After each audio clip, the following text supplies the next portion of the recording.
Ayan, isang pinagpalang umaga po sa lahat ng ating mga taga-subaybay sa Pilipinas at saan man sa mundo. Tayo po ay napapakinggan live sa Adventist World Radio Manila 89.1 FM. Maaari rin po itong mapanood sa Adventist World Radio Official YouTube and Facebook page. Kasama na rin po ang NTFL Kak Facebook page. Ako naman po si Keen. Kasama po natin sila Pastor. Yes, isang pinagpalang umaga po sa lahat ng ating mga taga-subaybay. Ano po, sa Pilipinas at saan man pampanig ng mundo. Ako po si Pastor Robert. Ngayong umaga, March 10, 2026, napakabilis ng oras, no? Last, sinasabi pa lang natin na patapos na yung deadline. Sana extend nga nila, partner, regarding doon sa deadline ng amnesty applications ng mga kapatid natin na galing sa MILF, and CPP, NPA, NDF. Kaya nais namin kayong maging bahagi ng aming programa kung saan ating tatalakayin ang mga kwento ng pagbabalik loob at pagbabagong buhay. Ako naman po si Cassie. Tulong ng Diyos, bayan at pamalaan, ating tahakin ang landas ng kapayapaan at pag-unlad para sa lahat ng kasama ating mga kapatid na nailigtas mula sa maling landas at kapahamakan. Yes, sa bawat kwento po ng bagong simula at pag-asa, patuloy nating ipagpasalamat at maging inspirasyon sa ating lahat ang binagong buhay. Bago po tayo magpatuloy, let us seek the guidance of our Creator through a prayer. Tayo po'y manalangin. Banal na Diyos, na mahabagin at makapangyarihan ka po sa lahat, lumalapit kami sa inyo na may pagpapakumbaba. Amin pong ipinagkakatiwala ang aming pong paglilingkod sa araw na ito upang mapakinggan ang panibagong kwento ng pagbabago ng buhay na sa tulong ninyo, sa tulong ng inyong biyaya, magkakaroon ng liwanag at pag-asa ang bawat isa sa amin. Samahan niyo po kami, Panginoon, at linisin kami sa lahat ng aming mga kasalanan sa pangalan po ng aming Panginoong Jesus. Amen. Amen. Maraming salamat po, Pastor Robert. Muli, kayo po ay nakasubaybay sa Ang Binagong Buhay. Kumusta naman po kayo, Pastor, kapatid na Keen, Ate Rose? Yes, Ate Rose, how are you? Blooming Masayang-masaya po ang buwan ng Marso para po sa mga kababaihan. At ayan, binabati natin ang mga mother na ngayong buwan na ito at go lang tayo at si Lord ang dapat nating gabay sa araw-araw na pamumuhay. Opo, Happy Women's Month po sa ating lahat. Yeah, katatapos lang ng buwan ng puso, ang kasunod naman ay buwan ng mga kababaihan. Tama, Pastor. Kaya napakagandang sequence ba, yung pagkasunod-sunod, puso and then ngayon mga kababaihan naman. Kaya itanghal natin lahat ng mga nanay, binabati namin kayo ng isang mapagpalang umaga, mabuhay po ang lahat ng mga kababaihan sa atin pong pamayanan. Opo. At ngayon parang ang daming nangyayari ngayong sa ating mundo. Pero ayun, tuloy-tuloy pa rin po tayo sa paghahatid ng ating mga kwento natin. Kwento ng ating mga kasamang nagbabagong buhay po. So, ngayon sa ating Women's Month series, ipakilala na po natin ang ating guest, Ate Rose. Ayan. At nais nating ipakilala sa umagang ito ang natatangin nating panauhin. Masalimot ang kanya naging karanasan bilang bahagi ng armadong pakikibaka. Makailang beses din po siyang nasangkot sa kaguluhan, nahuli at bumalik din sa armadong grupo. Bago niya lubusang naisip na walang patutunguhan ang pagsali dito, sa kasamaang palad, ang kanyang anak ay nasa kamay ng armadong grupo nung siya ay sumuko. Ngunit nabawi rin sa tulong ito ng mga kasundaluhan. Siya po ay isang kasama din natin sa Mindoro Island Fully Reconciled Association na tumutulong sa ngayon para isulong ang kapayapaan sa mga komunidad at sa Mindoro. Atin pong ipinapakilala si Miss Emilia Marquez. Good Magandang morning umaga, po. Magandang umaga po sa ating lahat. Happy Women's Day po para po sa ating pong mga dakilang ina ngayong araw na ito po. Isa na rin po ako dyan na mapapanood po tayo sa ating pong live ngayong umaga po sa AWR at nandiyan po yung Facebook page ng NTFL Cup. Magandang umaga po, Pastor Dulay, sa kay Rose, kay Sir Kin, kay Ma'am Cassie po. Magandang umaga po sa ating lahat. Muli po ako po si Emilia Marquez. 36 gulang po. Kasalukuyan pong nakatira dito po sa Occidental Mindoro. San Jose Occidental Mindoro po. Na nanonood po tayo, pinapanood po tayo ngayon sa Binago po ang Buhay. Ako po si Emilio Yes. Marquez, alias Carocsan po, nung dati pa po nasa Pilipinas. Okay. Siguro, Kin and Cassie, ano, kung matatandaan ng ating mga taga-subaybay, yung ating mga manonood ngayon, ano, sa Facebook, Adventist World Radio Manila, live tayo sa Facebook natin, ay naging guest natin, si Ernesto Marquez. Si Sir Toto. Oh, Yung magaling Brother kumanta. Toto. Yes. Ayun. yung natin. Ang Ako- wag mong si Emilia ay kapatid niya. Magkapatid sila. Oh. At magaling din umawit ito. Nasa dugo pala nila ang pag-awit. Mamaya, pwede ba? Ate Emilia, kahit isang Isang awit. kinabahan na. Yeah, so Ate salamat Emilia, sa imbitasyon, maraming salamat. ano? Sa pagtanggap sa aming imbitasyon. Salamat, Emilia. So, para sa siguro magpatuloy na tayo, pa-interview na natin, yung kwento ng buhay ni Emilia. So, Emily, pwede mo bang i-share sa amin paano ka nag-umpisa, yung history ng buhay mo? Paano ka nag-umpisa? Paano ka napasama sa grupo sa armadong grupo? Paano nagsimula yung career mo sa armadong grupo? So, Pastor, una po sa isa, ako po ay isang anak po ng magsasaka dito po sa bahagi ng Occidental Mindoro, sa aming pong barangay. Yan, ito po, maayos po kami dati na namumuhay po sa aming lugar dito po sa San Jose. Dahil po, siyempre po ang pangunahin naman po problema ng ating pong mga magsasaka ay usapin po sa lupa pagkakataas ng presyo ng palay. Kung bakit, yan po yung mga simula po pong mga una na yan. Ako po ay anak ng magsasaka. Una po, may mga dumalaw po sa aming mga lugar dati ng mga estudyante. Galing po itong UP. Bata pa po ako noon. Galing po silang lungsod. Nagsagawa po sila ng mga survey o pinatawag po nila mga fact-finding mission. Yan, inaalam po nila kung ilan ang kababaihan, mga kalalakihan, mga magsasaka, mga nasa kabataan, ang bilang ng mga tao po sa aming lugar. Ayon po sa kanilang mga survey ng mga kabataang estudyante, yung 2 linggo po nagpaalam na rin po sila na sila po ay umalis. Dahil ang problema po namin sa usapin po sa lupa na amin pong sinasaka ay hindi po ito sa amin. Pagkatapos po nila mag-survey, makalipas po ang ilang linggo, may dumating na pong mga nasa legal front organization. Ayan na po yun sa Bayan Muna, Anak Kaso Gabriela at sa mga kabataan po sa aming lugar. At ang sabi nga po nila, mapapasa amin po ang lupa. Siyempre po, po doon, parang ang ginawa po nila, inaasa po nila ang mga tao. Ito po, Pastor, sa tinatawag po dito yung Aquapel. Ayan po, nag-organize po yan sila dito. Bata pa ako noon, ayan po ang ginamit nilang issue upang sa bawat sektor po ng aming barangay ay sumali po sa kanilang mga printing organisasyon.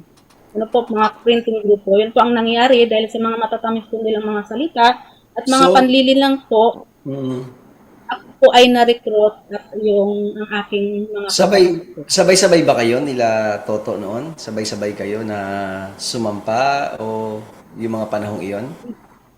Dito, Pastor, may panahon pong yung 2 ko pong kuya, yan po, Pastor, ay na-recruit sa Anak Kawi since taong, yung isa po ay 1999, hanggang sa ito po ay since 2006, 2004 naman, yung ate ko po, ito po ay na-recruit sa Gabriela Yot. Siyempre po, yung isa ko pa pong kuya, na na-recruit po ito sa kabataan. Bali, 5 po kaming magkakapatid na na-recruit po sa Hanipan ng Tawis, Gabriela, sa kabataan. At ako po naman po, ay na-recruit po ako sa Bagsik po, isa pong printing organization na underground po ng kabataan. Ito po yung mga minor de edad, na nire-recruit pa po nila yan, yung panahon po, taong 2000 po. Yan po, hindi pa ako magkakamali, ay since 2000 po, ay 11 years old lang po ako noon. Pero ako po ay na-recruit, sinasama po nila ako sa mga rally. Starting 11. Sa kultura po, ayan, ang ginawa po nila sa amin, tinuturuan po kami ng mga kantang mga lyrics, mga mali po. Halimbawa po yung mga bahay kubo, Ang bahay kubo, talagang munti, ang halaman doon, ibang may-ari, mga ganun-ganun po. Oh. Nakapagpapalita po yung mga lyrics po. Yan, sinama po kami sa mga rally upang pabagsakin po ang ating presidenteng Irap Estrada po noon. Yan, ayan po. Tagal na po. Yung na-resign po, nakasama na po ako sa Maynila niyan. Since ang 2000 po, ay ginamit na po kaming mga kabataan, mga minor de edad, para po ma-brainwash po ang aming isip, magkaroon ng galit sa ating gobyerno, at doon po, nanaig po, pagkatapos po doon, ay tuloy-tuloy po kaming sumasama po sa mga legal front organization, hanggang sa ako po ay nag-NPA na, mula legal na pakikibaka, dito po sa white Armado ka area. na. Opo, hanggang red area po. Ano po, taong 2000, ano po yan, Pastor? 2008. Yeah, nung Tuloy-tuloy po akong kumikilos sa legal. nung panahon nung nag-uumpisa ka sa ganitong engagement, ano yung nagpaalab ng galit mo, ng damdamin mo para lumaban sa gobyerno? Ano yung mga issues na bagamat nabanggit mo yung mga iilan, ano yung daladala ng puso mo nung panahon na yun na talagang nag-aalab laban sa gobyerno? Kasi ang tumatakbo sa aking isip, binibigyan ko kami ng mga pag-aaral. Totoo nga, bakit ang gobyerno ay ganito? Bakit naghihirap ang sambayan ng Pilipino? Ano ba? Totoo ba? Ayun po yung mga umano po sa aking isip po na lumaban po talaga sa gobyerno. Tapos ang dala po naming issue ay pagpapataas ng presyo ng ganito, ng aming produkto. Ginalit na po talaga nila ang mga tao po niyan sa panahon po niyan. Isa po ako doon, Pastor, sa talagang bata pa lang ay na-brainwash na ang isip ko na talagang ako ay lumaban na sa gobyerno. Pag ako mga po may nakikita po siya, ito na naman, kalaban natin. So, ano po, tumatak na po sa isip ko na patuloy na na-brainwash ang aking isipan sa mga legal na front organization, sa mga legal na pakikibaka. Hanggang sa ano po, ako po ay sinama po dyan sa kasama TK sa Timog Katagadugan. Since ano po, mga 16 to 17 po ako, ay dinala po ako dyan sa Maynila, sa lungsod, ay para pong patuloy pong kumikilos sa mga kultura po sa gawain po dyan sa lungsod. Hanggang, Pastor, 17, ako po ay nag-full time na kasi pinapunta na po nila ako dahil mainit ka na sa gobyerno, ganito ang sabi nila, mainit ka na, ay ikaw ay mag-full time na. Doon po, Pastor, kasi December 1999, yung isa ko pong kuya ay na-recruit na po yan sa Kilusan. December 2004 naman po yung isa ko pong ate, sa kong kuya ay 2005. Ano po, sunod-sunod po yan 2006. Kaya ang huli pong nag-full time ay ako po, palima na po kami sa magkakapatid. Palima po sa magkakapatid. Ako po ay nag-full time since 2008 po sa Armadong Pakikibaka po. Opo, Ate Emilia, may kapatid ka pa ba na nasa armadong grupo? Kasi parang lahat kayo yata na-recruit eh. Opo. At may isa pa po akong kapatid na nasa armadong grupo pa po ngayon sa kasalukuyan. Pero bali, 4 po kami nagbalik-loob na po sa ating pamahit. Okay po. Gusto ko lang matanong, Ate Emily, nabanggit nyo kanina yung mga organisasyon ng kabataan, anak pawis, tapos pagkatapos noon, na-recruit na kayo ng NPA. Ano po ba yung link netong mga organisasyon na to, mga tinatawag ninyong legal organization, legal front organization sa pagiging parte ng NPA? Ayan po, ang nasa likod po nito talaga ay ang NPA. Kasi po, ang inano po sa aming mga pag-aaral dyan, yung mga NPLRP, mga araling aktivista. Kasi ako po mismo, nagpapatunay po talaga ako na ang nasa likod niyan ay ang CPP, NPA, NGO. Ano po, para ma-recruit po nila sa pamamagitan ng mga legal na pakikibaka ang ating po mga kabataan. Hindi lang po mga kabataan, mga minor de edad. Isa din po yan sa nire-recruit nila. Hanggang sa ako po ay pumasok sa Kilusan, nagre-recruit din po ako ng mga minor de edad. Ano po yung tinatawag po nila mga hagibis, ano po yung sa mga kabataan po. Opo. So naging parte na rin kayo nung pagre-recruit. So hindi after nyo malinlang, bali kayo na po yung gumagawa nung bagay na yun, nung after nyo nung mapasama na kayo sa organisasyon. So, wala na, parang wala na kayong magawa kundi gawin na lang din iyon, no? Ayun. Opo. Ay, talaga galit na po talaga ang nanaig sa akin, sir. Sa akin po, sir. Siyempre po, patuloy po akong lumaban sa gobyerno. Puro karahasan po ang mga ginagawa namin. Mga kung ano-ano pa po.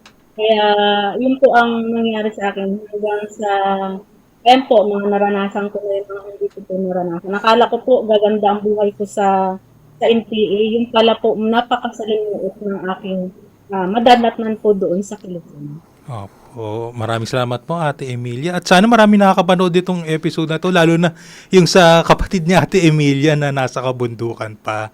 At maraming salamat po sa pagpapaunlak ng aming imbitasyon ngayong umaga. So sa aming pagbabalik, ibabahagi ni Ate Emilia ang kanyang naging karanasan nung siya ay nasa kabundukan. So bago siya nung sumali siya sa armadong grupo. At manatiling nakasubaybay sapagkat kami magbabalik matapos ang isang napakagandang awitin.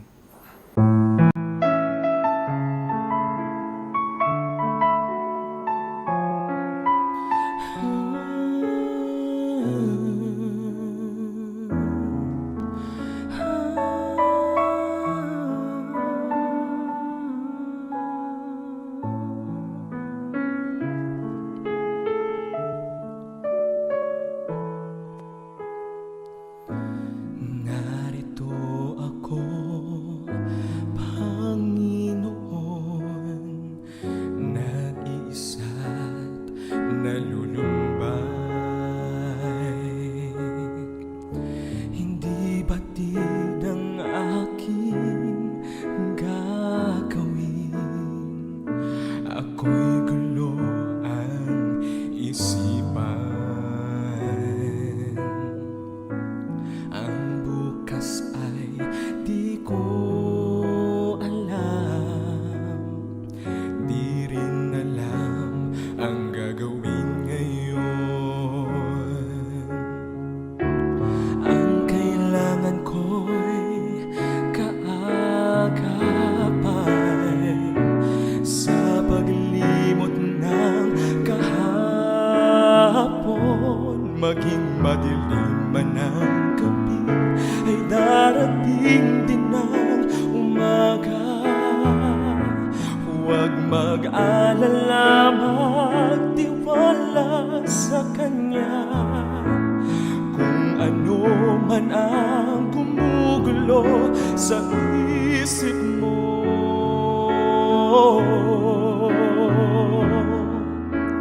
ang Diyos lang ang tanging sandigan mo.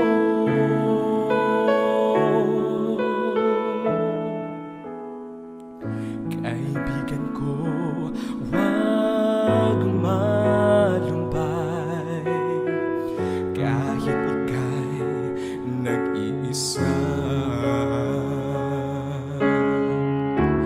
Kung ano man ang iyong nakaraan, huwag na itong isipin pa.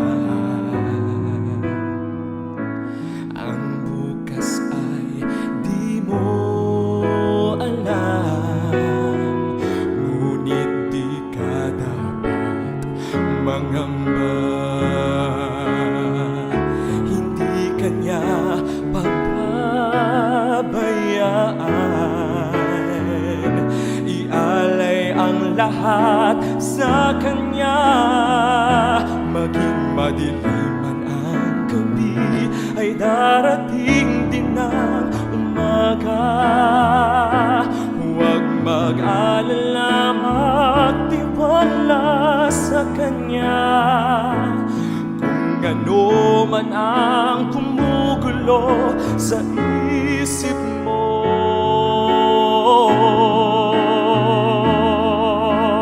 ang Diyos lang ang tanging sandigan mo. Maging madilim man ang gabi, ay darating din ang umaga. Huwag mag-alala, magtiwala sa Kanya. Kung ano man ang gumugulo sa isip mo.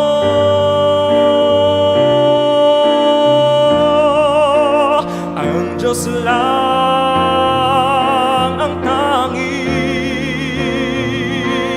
ang Diyos lang ang tanging, ang Diyos lang ang tanging sandigan mo.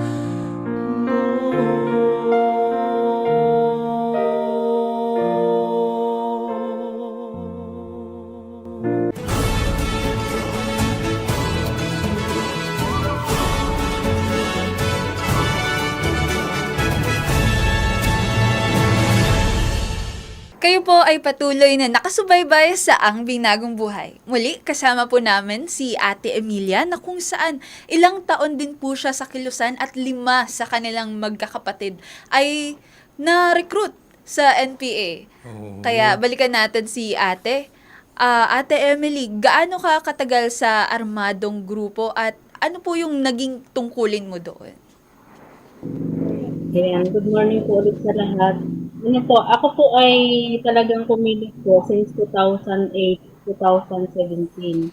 Kasi po, ako po ay hanggang 2017 po ay nasa 10 years na po ako ng Kilusan. Kasi po, 2 beses po ako nahuli. Ano po, naging tungkulin ko po dyan ay nakatuon po ako sa gawaing medical po. Ano po, mas medical po talaga ang isinanay po sa akin diyan po sa armadong pakikibaka. Medical po? Medical. Opo. Ako po ay nanggagamot po ng mga NPA. Ano po, sumama din po ako sa mga training na, ayun nga po, training po ng NPA na nahuli po ako nun sa Murong 43. Ano po, hindi na, ayun po yung aking pong naging buhay doon. 10 years po akong talaga pong kumilos sa Kilusan. 2010, tapos nahuli po ako. 2008 to 2017 po. Yan. Hanggang 2017 po, nahuli na naman po ako nung ito po ay nanganak. Ano po sa akin. So nagpabalik-balik ka pala. So yung tungkulin mo sa medical, tapos nahuli ka, tapos nakalaya ka uli, tapos bumalik ka uli. Opo, Pastor. 2010 po, nakalabas po ako sa Murong 43. Bumalik na naman po ako nun sa Kilusan. So very popular yung Morong 43 na yan, na news yan Opo. noon. After 7 years po ulit, ay nahuli naman po ako dito sa Calapan City po noon. Ano diyan po, yung ako po ay nanganak po noon sa Calapan City. Diyan po sa Calapan ng Calapan. 2000, ano po yan, November 2020. So ilang taon ka? Lahat mula nung nag-umpisa ka, noong sumama ka sa ilang mga organisasyon, yung bagsik, may nabanggit ka na bagsik ba yun? Oo. Tapos hanggang doon sa full-time ka sa medical, sa armado, ilang taon lahat ng buhay mo ang naigugol mo sa ganitong pakikipagbaka? Saan siguro pa po, mga higit sa 2 dekada, mga sa 20 Almost 20 years. Kasama nung bata ka pa na Kasama nag-ano po, ka? bata pa ako noon. 11 years sa 2000 po, talaga po kami ay tumilit na po niyan. Yung kanila po mga legal firms na yan, talagang tinuturuan kami para paano po talaga magalit sa ating gobyerno. Hanggang, since 2017, hanggang sa nahuli po ako niyan sa Calapan. So nabanggit mo sa amin kanina na yung nabanggit mo na nagkaroon ka ng anak. So pwede mo bang ikwento sa amin yung ano yung naging karanasan mo nung ikaw ay magkaroon ng anak habang nasa armadong grupo ka? Gaano kahirap, yung sa isang ina na kagaya mo ngayon Women's Month, So, gaano kahirap sa isang ina na nandun ka sa armado tapos meron kang anak? Pwede mo bang ikwento sa amin yung naging karanasan mo? Pastor, no? Ngayon po ay yun po, talagang po ito nakakaansin sa puso po ng ating mga nanay.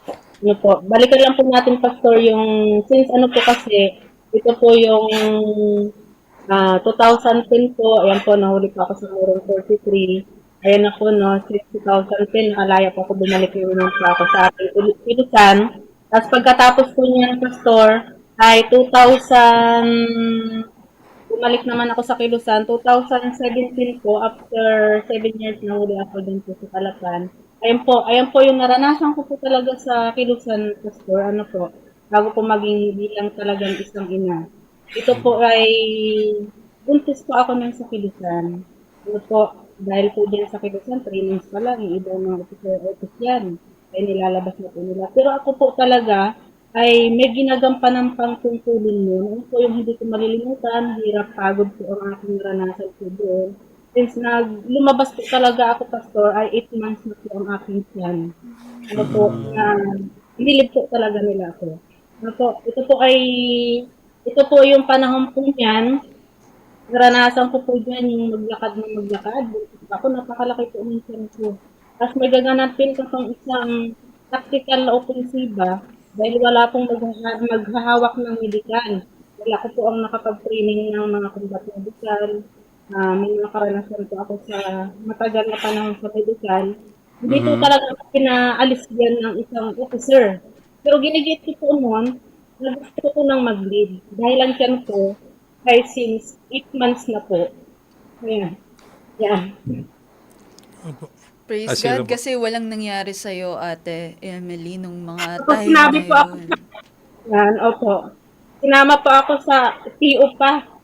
Ano po, napakalaki na po ng tiyan ko niyan. Ano po, no. Nakakahiyak po. Talaga po. Opo, Sige sige lang, lang po. naintindihan natin. Ayan po, yan. 8 months po ang tiyan ko. Ay, yan ko po naranasan yung mahabang lakarin, gutom, pagod, hanggang sa kami po ay mag-ano po noon, mag-PTO po ng sa isang labanan. Pero ako pong mahawak ng company medical. Pero 8 months pa lang po ang tiyan. 8 months na po ang tiyan ko yan. Opo. Pinahawak pa po nila ako ng tungkulin sa Kilisan. Hanggang sa, ayan po yun noon, naranasan ko po. Hanggang sa marami pong namatay ng mga kasamahan ko dyan. Pasensya na po kayo kasi hindi ko po talaga malilimutan. Yung karanasan po, yung ano po, yung karanasan ko po talaga nito, ito po yung hindi ko malilimutan sa buhay ko. Yung buntis pa ako, humawak pa po ako ng baril, na gumagampan pa po ako sa Opo. Ay, mukhang may technical difficulty on the end of our guest. So, sa kwento ni Ate Emilia, no, kahit nagdadalang tao siya, binigyan pa rin siya ng tungkulin. Tungkulin. Kahit yung paghawak ng armas. 8 months na, no? Grabe yun. 8 months Opo, na 8 yung months kanya. pregnant. Kaya pahawakan naiiyak ka pa siya ng eh. armas. Naiyak siya siguro sa kanyang pagre-reflect na Opo. nung panahon na yun na malaki na yung tiyan niya, about to give birth na, no? Opo. Pero nandun pa siya sa gitna ng labanan. Opo. May hawak pa siyang armas. So, ito yung mga reflections niya, ano, sa kanyang naging buhay. Kaya ngayon, ano, makita natin yung kanyang binagong buhay ngayon. Opo. Na kasama ang kanyang pamilya, ang kasama ang kanyang mga mahal sa buhay. Siguro, medyo nawala siya, no? Nawala yung Opo. kanyang signal. At medyo very emotional po yung ating guest. Opo. No, Ate Rose, ano bang masasabi mo rito, Ate Rose? Alam ko, makaka-reflect ka rin dito sa mga ganitong mga karanasan. Ayan po, sa bahagi po ng karanasan ni Emilia, ni Roxanne, dahil po siya ay isang medical officer na kung saan kahit ikaw ay buntis o dahil nangangailangan ng iyong tungkulin, kahit ikaw ay buntis, obligado mo itong gampanan kasi prioridad ang paggampan ng gawain sa loob ng kilusan. Kaya yung kanyang iniiyak kasi kahit buntis pa siya, isinama pa siya sa isang PO dahil walang hawak ng medikal. Kasi kailangan ng combat medical kapag may usapin ng labanan. Ano po? Dahil siya lang yung nagkataon na siya yung medical na naiwan at noong panahon na yun, kahit na kailangang dapat 3 months, dapat pwede nang mag-leave at lumabas. Pero dahil dun sa consideration na ginagampanan niyang gawain, lumaki na yung kanyang Pero nabanggit niya, no? Nabanggit niya during that particular incident, maraming nagbuwis ng buhay, maraming mga namatay. Hindi lang natin alam kung anong panahon 'yon, saan nangyari. Alam mo ba ito, Ate Rose, ano?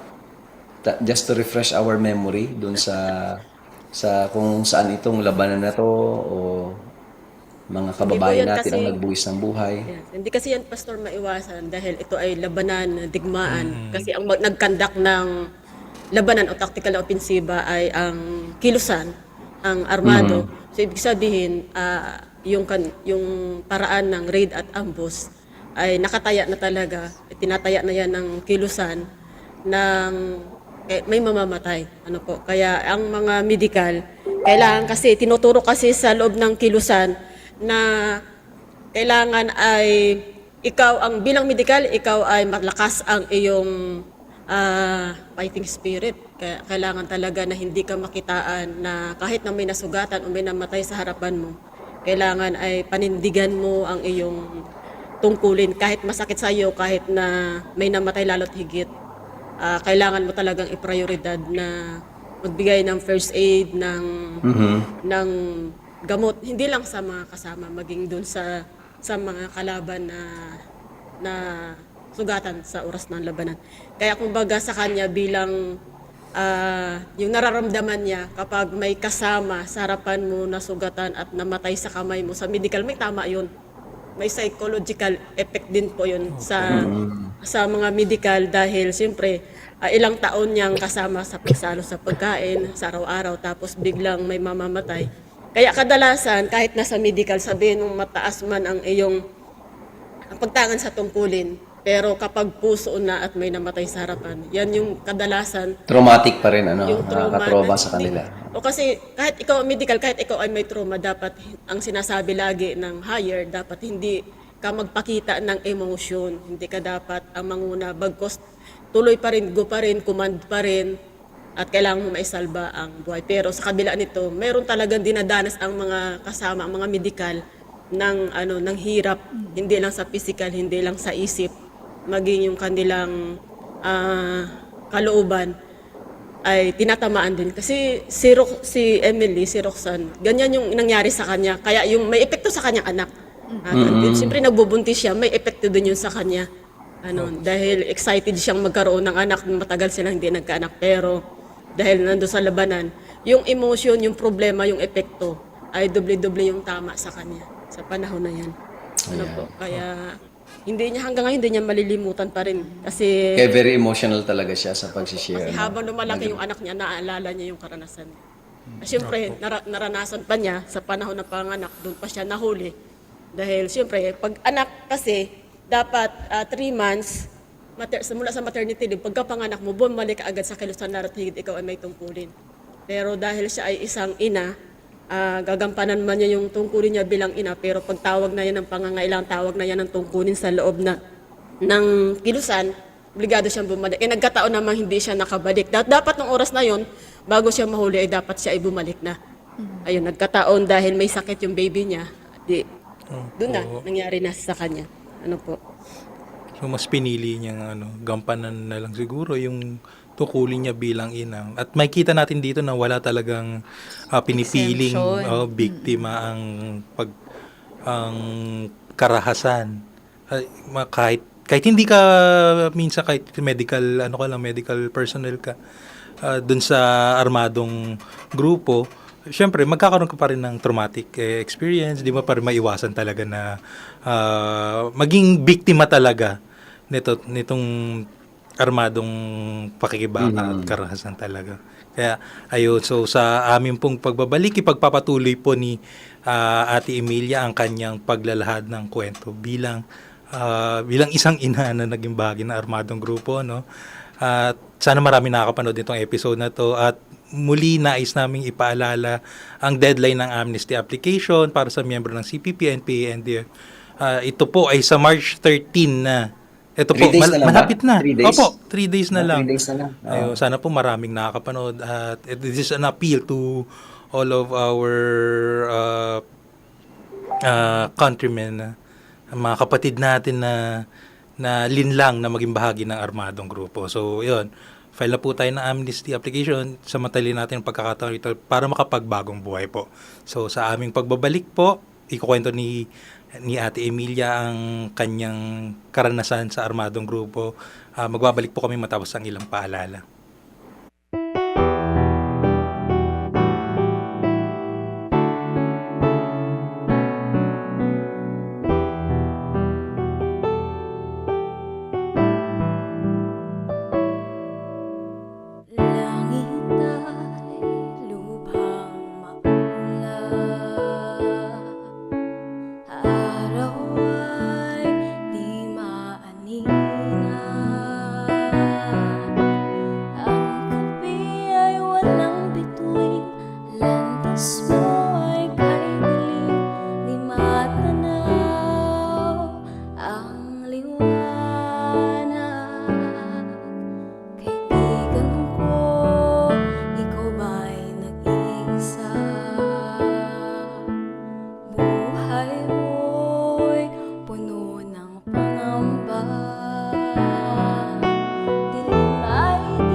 Okay. Wait lang, Papas. Ayan. Magandang umaga ulit sa inyong lahat, sa ating mga pakinig at mga manonood. Bago tayo magsimula at balikan ng ating interview with Ate Emilia, basahin lang po natin ang ilan sa mga comments dito. Sabi po ni Miss Mary Grace Acosta Olpindo, happy watching everyone. God bless us. Ayan, napaka-active nito ni Miss Helen Aguilar. Lagi ko siya nakikita, Pastor, dito sa comment section natin. Palagi talaga siya nanonood. Hello, Pastor Robert Dulay. Good morning po sa iyo at sa mga kasama mo na hindi ko po nabanggit. And God bless sa programa na Ang Binagong Buhay. And God bless sa topic na tinatalakay. And God bless also to all the listeners and viewers, people around the world. Paganda naman nun. Miss Marlene Lorempo Atienza, praise God sa testimony, sister. Napakabuti po ng Panginoon. At hindi ka po pinabayaan na napahamak. Amen. Yeah. Sabi rin po ni Miss Mary Jane Nunez, have a wonderful Tuesday to all my brethren all over the world. Ayan, gusto lang din pong batiin ang mga taga-AYOP cluster. Sabi nila palagi daw silang nanonood ng Ang Binagong Buhay at ng Ang Voices from the Frontline. So maraming salamat po sa pagsubaybay ng ating mga programa. And also, shout out to Miss Nui na nanonood daw kahit hindi pa tayo nag-air. Good morning po sa AYAP. Sa Task Force Balikloob din. Magandang umaga po sa inyo dyan. Yes, yeah. Siyempre pinapasalamatan natin yung napakagandang programa na nagfi-feature ng mga transformed lives, yung mga buhay na nabago at napalapit sa pamahalaan, napalapit sa pamilya at higit sa lahat napalapit sila at nanumbalik sa ating Panginoon. Opo, kaya nga, sir, napakaganda nitong platform na to, Pasto, para i-feature talaga kung ano ang pwedeng mangyari sa mga sumuko na, kasi di ba maraming kwento sa kanila na ang sabi daw sa kanila, papatayin daw sila, masama ang mangyayari sa kanila pag sumuko sila. Pero ito, yung mga kwento na ito yung patunay. They are the living proof na hindi naman pala ganoon kasama. Hindi kayo papatayin. Bagkus bibigyan kayo ng pagkakataon upang baguhin ang takbo ng inyong buhay, upang makapagbagong buhay, para mapaganda ang inyong buhay, para maging productive citizens ng ating bansa, di ba? Yeah, siguro si Ate Ate Ro. Emily hindi makakabalik kasi nag-brown out yata sa sa Occidental Mindoro. Pero subukan nating maitawagan siya siguro ng ating team, mai-phone patch natin para maikwento niya sa atin yung kabuuan ng kwento ng pagbabagong buhay niya. Yan. Napakaganda pa naman ng kwento ni Ate Emily. Kasi nung nagkaanak siya, sang-ayon dun sa story, nagkaanak siya, tapos napahiwalay siya dun sa anak niya. At hindi ko, Ate Rose, siguro alam ni Ate Rose yung buong kwento nung nangyari sa kanya, bilang isang ina, napawalay siya sa anak niya. No, pagkaanak niya, nahuli yata siya, nahuli. Bilang isang ina, nung panahon na yan na nasa maternity leave siya at nasa hospital habang kapiling niya yung kanyang baby, pero dahil dun sa may kalaban at hindi niya inaasahan at sa usapin ng seguridad, nahuli po siya nung oras na yun hanggang sa ang kanyang anak ay nagkahiwalay sila ng kanyang anak. Yung kanyang anak ay ito'y napangasiwaan na ng kilusan. At sa proseso na siya ay nakulong at ilang taong nakulong, sila ay nagkahiwalay din ng kanyang baby. At yun yung matinding hinarap niya sa loob ng kulungan, yung pressure, yung hirap, na kung saan, siyempre dahil naharap siya sa isang malaking kaso, sa malaking problema, ay kasabay nung kanyang kaisipan bilang isang ina, kumbaga hirap na hirap niyang matanggap dahil sa tagal niya at ilang taon niya sa kilusan na naghahangad silang mag-asawa na gustong magkaanak, pero hindi pa niya ito naalagaan, hindi pa niya ito nahawak. So mabalikan ko lang, Ate Rose, nung panahon ng, I think 2021 yata ito, 2021, so yung ginawa Kin and Cassie ng MIFRA, itong sa grupo nila Ate Rose, nagkaroon ng strong engagement sila sa pagbabalik loob sa gobyerno, yung mga peace summits. Isa ito si Emilia, sila Marquez, ang na-reach out nitong grupo ng MIFRA, Ate Rose. Panalaya lang niya, Pastor, yun. Oo, so inalalayan sila ng mga kasama nila dati at kaya napasama siya sa MIFRA, sa Mindoro Island Fully Reconciled Association. Yung panahon yung Pastor ay dahil dun sa pamumuno ng 203rd Brigade, yung na-engage sa pamagitan ng AWR, yung lahat ng mga IFR sa buong Mindoro ay naipon ng panahon na yun. At na-meet natin si Toto Marquez at yun na yun naging daan para na matulungan uli ng kasundaluhan habang nasa kulungan si Roxanne. At yun din yung panahon na yun na dahil natulungan siya ng Fort IB, nakalaya siya. At siya ay handang magbalik loob sa Panginoon at sa gobyerno. Kaya isa rin siya sa nakasama sa summit, sa crusade noon at malaking tulong sa kanila. At doon niya na-realize na kahit na tapos na uli yung kaso niya, hindi na siya uli muling babalik. Kaya malaking tulong sa kanya yung spiritual intervention ng ating church.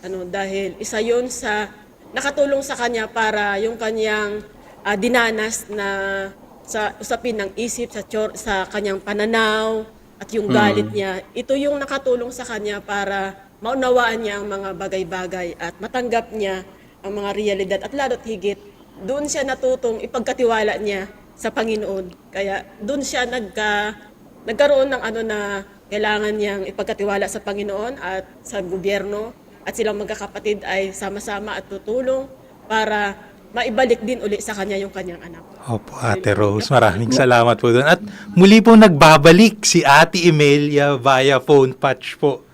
Para po ituloy ang ating interview, no? Napakaganda kasi talaga ng kwento ni Ate Emelia. Maganda tapusin natin, no? Ate Emilia, diyan ka na po ba? Opo, sir. Ayan. Sir, nagka-signal po, nagkaroon po ng signal. Ayan. So ayun, okay na po kayo? Tuloy po natin ang interview. Okay na po, sir.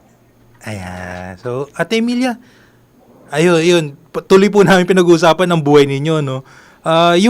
Nung nahuli ba, nung sumuko kayo, andun pa rin yung anak niyo sa mga kasama niyo sa armadong grupo? Paano niyo nabawi?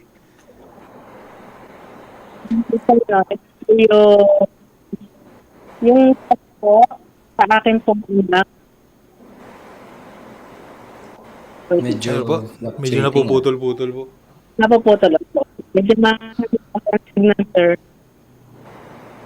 Ayun po. Yung lang, paano nyo nakapiling muli yung anak ninyo?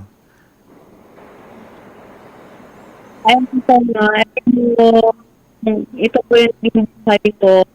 Siyempre po dito ako ng anak.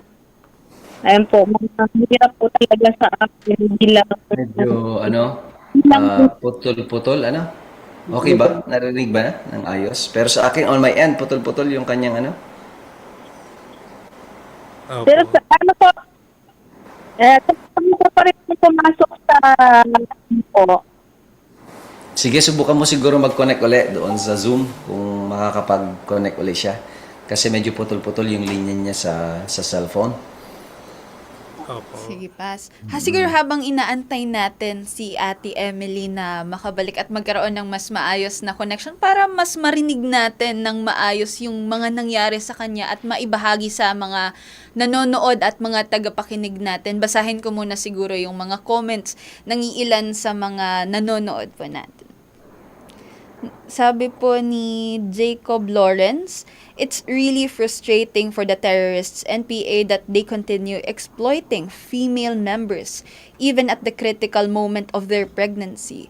And maybe we can also include here former and active NPA female who were victims of sexual exploitations, especially nowadays, National Women's Month. We acknowledge our mothers, sisters, etc., whose contribution to the world is really commendable. So, kahit pala nasa NPA ka, hindi mawawala yung sexual exploitations, mga abuses, na akala natin nangyayari lang dito sa government. So, I think nandito na si ate. Ayan, nakabalik na si Ate Emelia. Yan. Nag-run out lang po, Pastor. Okay. Ayun, ayan. Ayan. Ayun, so- Welcome back, Ate Emily. Ayan. Nagpuputol pa. Yan, okay na po. Ayan. Mas Okay na Yan, po. medyo okay na. Go ahead. Balik po tayo sa katanungan kanina, no, Ate Emily. Yung anak nyo nung sumuko kayo, nasa armadong grupo pa yung anak ninyo. Paano nyo nabawi? Ito po, sir, ito po yung ito po, ay, ako po ay nagbalik loob po sa ating pamilya.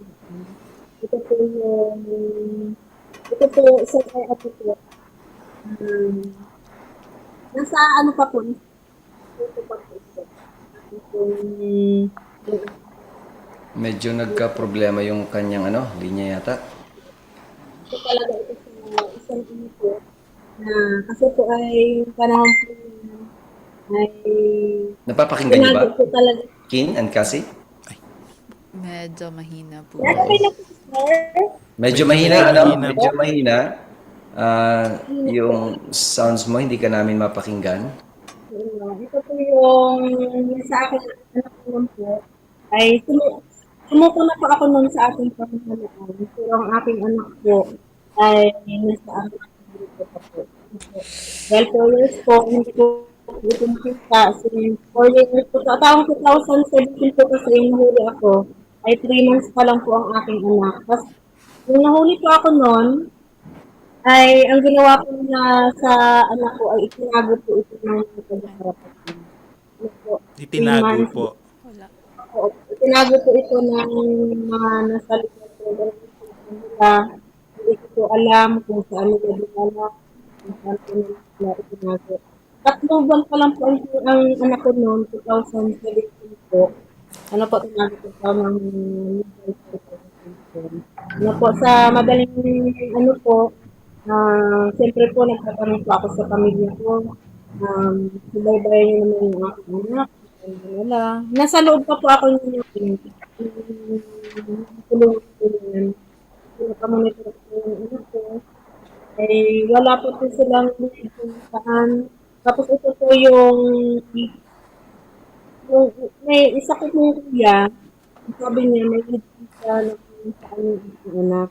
So, doon po sa pinaano po nila ito, sir, pinaalaga po nila sa hindi ko mag-anak, sa hindi ko po kakilala.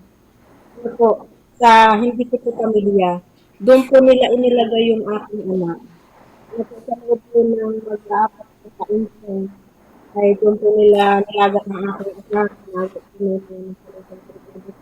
Kaya talaga po talagang masama po talaga ang loob ko sa kanila. Kasi mismo yung anak ko po, yung sa panahon ng kulong ko ako, ay hindi po nila pinapakisin.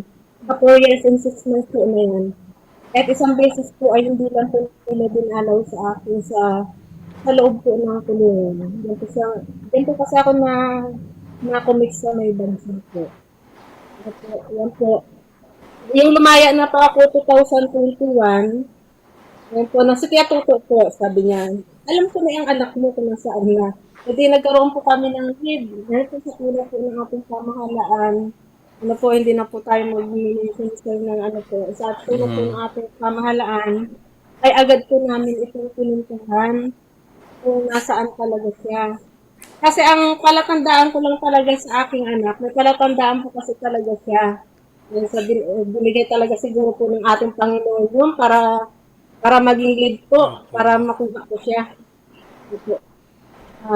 Sa tulong po ng ating pamalating po namin siya. Yun po, siyempre hindi ko ako kilala ng aking anak. Yun po, isa po ay ayaw po talagang sumama sa akin. Masakit po bilang ina po sa akin. Hindi ko ako kilala ng aking anak. Hindi ko po siya nasubaybayan sa kanyang paglaki. Ano po, dahil tinago nga po siya sa akin ng mga legal So ilang taon bago mo nakuha uli yung anak mo? Ilang taon na siya nung nakapiling mo? Mga magpo 4 years na po, pastor. Kasi, 4 years. 4 years, oo, opo. Mag-ano na po rin siya, pastor. 4 years na po. Kasi, halos, ilang taon din po na hindi ko alam kung ano yung mukha niya. Hindi ko iba yung paglaki niya. At naisip ko nga noon, tama pa kaya sa akin yung aking anak, magpalala pa kaya. Pero hindi pa ako nawalan ng pag-asa, Pastor. Na, Oo. Pero ngayon, Emily, um, sa ayaw pa po, napaka... opo, Pastor, yung anak ko po nga, ayaw pa po nila ibigay sa akin yung panahong nag-ano. Pero sa legal naman po na pamamaraan, ay nakuha ko po ito Nabawi. ng aking anak. Nabawi ko po ang aking anak. Kaya yun po, nagpapasalamat din po ako sa tulong ng ating pamahalaan na masaya po ako na nakapili ko na po ang aking anak. Kamusta ang buhay mo ngayon? Kamusta na si Emilia Marquez ngayon? After all those years, kamusta na ang buhay ni Emilia ngayon? Anong masasabi mo ngayon sa buhay mo ngayon? No? Ito po ay din, kaya po, ayan po yung sa tulong po siyempre ng ating gobyerno po, Pastor, ano po, binahabig ko naman po ang ating mga kwento, ang aking kwento sa binago po ang ating buhay. Ano po, nagbalik loob na po ako dito sa Kilusan. Siyempre po nagpapasalamat ako sa ating pamahalaan. Unang-una po sa ating Panginoon, sa ating pamahalaan, sa aking pamilya, at siyempre po sa aking anak kasi nakapiling ko na po siya. At sa ating pong komunidad na nakabalik na pa ako sa aming komunidad, hindi na pa ako ngayon pastor no, tago ng tago, hindi na po ako nangangamba sa sarili ko na ako po ay mapapagod, magkakaroon ng ganong problema na hindi ko naman po naranasan dito sa sa amin. Huwag masalimuot ang akin pong naranasan doon. Kaya nagpapasalamat po ako, unang-una pastor, sa ating pong Panginoon na Amen. ginagawa po ang aking buhay. Sa Propetanika, sa EWR, sa ating pong pamahalaan, na bago po talaga ang aking buhay, kaya humihingi po ako ng tawad, una sa ating Panginoon, aking pamilya po, sa pamahalaan sa komunidad. Binigyan pa ako ng isang pagkakataon. Diyan po ng ating Panginoon, talagang binigyan pa po ako ng isang pagkakataon. Kasi kung nakabalik man ako ulit, Pastor, ay tiyak, tuloy hindi ko na po makakapiling ang aking anak, ang aking pamilya po. Kaya, humingi pa ako ng tawad sa ating pamahalaan po, sa ating komunidad. Yes. So maraming... Po, na nabago po ang aking buhay. Kaya masaya pa ako, Pastor, ngayon na bilang ina po, happy Women's Day po sa lahat ng mga ina, no, na kasama ko po ang aking anak, ang aking pong pamilya, sa tulong po ng gobyerno, narayan po yung weekly program na tutulong po nila. At siyempre po, Pastor, no, ito po yung sa tulong po ng ating gobyerno, naranasan din po namin makapamuhay po ng normal at maging produktibo po ng ating pong mamayan upang maibalik naman po sa tulong po ng gobyerno sa amin. Ayun po, no, kami po ng aking aking mga kapatid, na isa din pong FR, fully reconciled po, Pastor, na nagpasya po ako talaga ng voluntaryong sumiko sa ating pamahalaan. At syempre, Pastor, sa bilang po talaga sa ating pamahalaan, talagang ipinilit ko po talaga na may programa din po kami, Pastor, ngayon sa radyo na po, sa 102. Kaya FM San Jose po, mapapakinggan niyo po ito sa 102.5 San Jose po.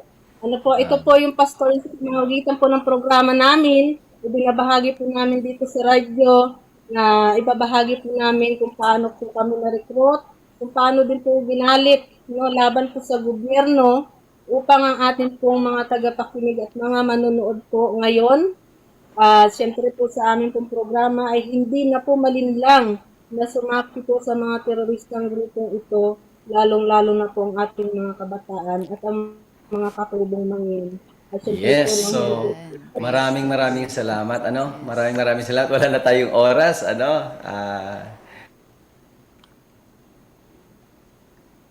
Ay, nag-end? Ayan. Maraming salamat po, Ate Emily, sa pagpapaunlak ng aming imbitasyon ngayong umaga. At May mensahe po ba kayo na nais na ibahagi sa ating mga tagapakinig, lalo na sa mga kababaihan at ina na lubos ang pagmamahal sa kanilang mga anak? Hello po? Ay, nawala na po ang ating... Ayan, I think we're having some technical difficulties at the moment. So, we would like to apologize. Pero alam mo yun, partner, grabe, napakaganda nung nangyari kay Ate Emily despite na bumalik talaga siya sa kilusan ng 2 beses. Oo. Pero, pero ngayon, may binigyan siya ng... Ayan, nandyan na. Nandyan Ay, hello nata po. si Ate Emily. Ate Emily? Ate Emily? Andiyan na po kaya? Ayan. Ayan. So, yun nga, sinasabi ko na despite na bumalik siya sa kilusan ng 2 beses, binigyan pa rin siya ng pagkakataon ng Panginoon at ng gobyerno na bumalik sa fold ng law. At ngayon, fully reintegrated na sila sa society, may livelihood at kasama niya ang kanyang pamilya. Oo nga, talagang napaka-inspirational ang kwento ni Ate Emily. So, Ate Emily, andiyan po kayo? Opo. Ay, huling mensahe na lang po sa ating mga tagapakinig, lalo na sa mga kasama nating kababaihan at mga ina katulad ninyo na nagmamahal sa kanilang mga anak. Ayan po, no, yan kaya po na yung aking pong panawagan. Kasi talagang yung aking pong kwento, yung aking pong karanasan, na po ay sana po ay wag na po nilang maranasan. Ano po, mas lalo na po sa ating mga kabataan. Ano po, kaya nananawagan din po ako, no, sa mga natitira pa ng mga MPA sa taas. Ano po, hindi po naman natin sila inaaway, hindi po natin sila pinipilit. At siyempre po, tutulungan po tayo ng ating Panginoon, ang ating gobyerno na kapagsimula ng muli. Ano po, kaya nananawagan po ako, mas lalo po, sir, sa akin pong kuya, na Si Ate Rose, magbalik. Wala na. Petsa at ayoko. Feeling niya po ang aking mga kapatid, siyempre po ang aking pamilya. Kaya nananawagan po ako na sumuko na sila, magbagong buhay, no? Para po maranasan nila yung tahimik na buhay nakasama ang 3 KKK pastor para po sa ating kabuhayan, sa ating kaligtasan, at siyempre po sa ating pong kapayapaan. Ate Rose. Ipaalala natin ng Ate Rose, ano yung 3K natin? Ayan po, at tayo po ay meron pong KKK. Ang Lagi po samahan ni nating Ate Rose. tatandaan, opo, ang usapin sa kapayapaan na dapat po natin, lagi nating tatandaan sa lahat ng ating mga kababayan at usapin po ng kabuhayan para usapin matugunan ang mga issues at kahilingan ng ating mamamayan at lalo't higit, ang lahat ng iyan, ang kapayapaan at kabuhayan ay hindi magtatagumpay kung wala ang kaligtasan. Kaya napakahalaga pa rin po ang pagsangguni at pagtitiwala sa ating Panginoon kung bakit po may kaligtasan. Opo, maraming salamat po, Ate Rose. Maraming salamat po, Ate Emily, sa pagpapaunlak ng aming imbitasyon ngayong umaga. Isang makabuluhang talakayan kasama si Ate Emily Marquez ang natapos natin ngayong umaga. Mga kababayan, mula sa tanggapan na Adventist World Radio 89.1 FM hanggang sa susunod na Martes, alas 9 hanggang alas 10 ng umaga, muli kayo ay makinig dito sa amin sa Ang Binagong Buhay. Para sa Diyos, Para sa bayan. Para sa bagong simula. kami po ang inyong likod para sa Ang Binagong Buhay. Buhay.